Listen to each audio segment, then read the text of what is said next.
আজকে আমি ছেলেদের সম্পর্কে কিছু তথ্য দেব। সেটা হচ্ছে ছেলেদের আছে 6টি প্রবলেম। ওই ছেলেরা রাগ করো না কিন্তু প্লিজ।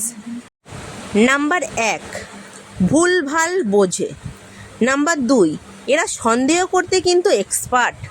নাম্বার 3, জ্ঞান দেয় বেশি কিন্তু নিজেরা সেটা মানে না। নাম্বার 4, বউ বা গার্লফ্রেন্ড থাকতেও কিন্তু এরা অন্য মেয়েদের দিকে তাকায়।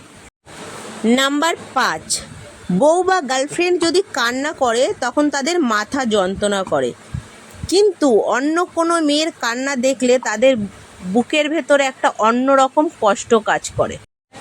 নাম্বার 6, সবথেকে ইম্পর্টেন্ট যেটা, সেটা হচ্ছে বউ বা গার্লফ্রেন্ড যদি জোরে কিছু বলে তাহলে তাদের মনে হয় যেন কাক কা কা করছে কানের সামনে, আর সেই রকমই যদি অন্য কোনো মেয়েরা করে তাহলে হচ্ছে কোকিল কণ্ঠ।